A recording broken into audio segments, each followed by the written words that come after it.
Eh bien salut à tous, c'est Goten, j'espère que vous allez bien. En tout cas, moi ça va nickel. Aujourd'hui on se retrouve pour une nouvelle vidéo où je vais te présenter un animé qui s'appelle The Detective is Already Dead. Il y a 4 ans, on suit Kimihiko Kimitsuka qui a commencé à travailler en tant qu'assistant pour une mystérieuse détective se faisant appeler Siesta. Ensemble, ils parcouraient le monde et résolvaient toutes sortes d'enquêtes tout en combattant les méfaits d'une terrible organisation secrète. Mais tout s'arrête le jour où Siesta meurt. À présent, Kimi est seul et il doit revenir à sa vie banale de lycéen. Mais la tâche est compliqué car bien que la détective soit morte, lorsqu'il rencontre Natsunagi Nagisa, son passé semble vouloir le rattraper. Bon, je te présente ce nouvel animé de saison plutôt prometteur que franchement j'ai plutôt bien aimé, même s'il y a quand même pas mal de choses à dire. Que dire de cet animé? Je trouve qu'il commence plutôt bien, même s'il me dérange sur certains points. En effet, le début est je trouve très bon. On nous introduit les personnages correctement ainsi que la situation, avec un côté vraiment détective plutôt intéressant avec le personnage de Siesta qui est littéralement une génie. Au final, on se rend vite compte qu'on nous vend le personnage pour tout simplement s'y attacher, pour qu'au final qu'on nous apprend qu'elle est morte. Et tu sens vraiment que les mecs ont fait vraiment une fixette pour tout simplement qu'on s'y attache, pour nous dire ouais elle est morte maintenant chiale. Même si ça a bien été fait, je pense qu'un épisode pour nous faire accrocher un personnage, c'est malheureusement trop court. Certes cela m'a attristé, mais pas au point de lâcher la larmichette. Mis à part ça, l'épisode 1 était très bon avec une animation qui passe vachement crème sur le premier épisode, et la suite est pas mauvaise mais relève de plusieurs choix scénaristiques et discutables. On nous présente le personnage de Natsunagi Nagisa comme un cheveu dans la soupe. J'aurais aimé qu'on développe un peu plus sur elle, d'où elle vient, etc. On sait juste qu'elle cherche quelqu'un et c'est tout.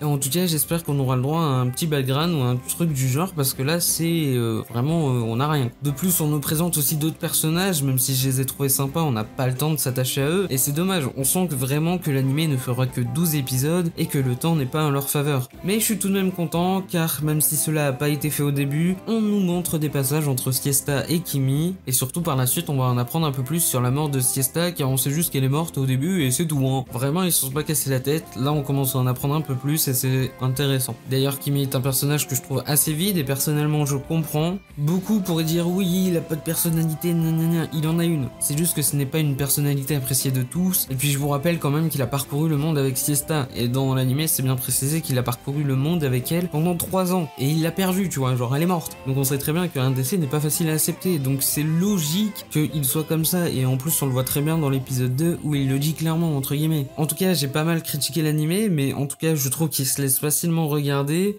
J'ai plutôt bien aimé franchement. Et côté animation, c'est plutôt bon sur la durée, même si j'ai vu quelques dessins plutôt moyens. Je vous invite tout de même à laisser une chance à l'animé. Je sais que j'ai beaucoup critiqué, j'ai beaucoup donné points négatifs, mais il se laisse pas mal regarder. T'as quand même pas mal de trucs intéressants. T'as le côté détective qui est vachement sympathique. Franchement, je te le conseille quand même. Il comptera du coup 12 épisodes de 24 minutes comme je te l'ai signifié avant. Il est sur les genres comédie, drame, mystère, romance, trailer et sur les thèmes détective, enquête, mort et organisation secrète. Et tu peux dès maintenant le trouver sur Wakanim. En tout cas, j'espère que cette vidéo t'a plu. C'était Goten. On se dit à la prochaine pour une nouvelle vidéo. Ciao, ciao.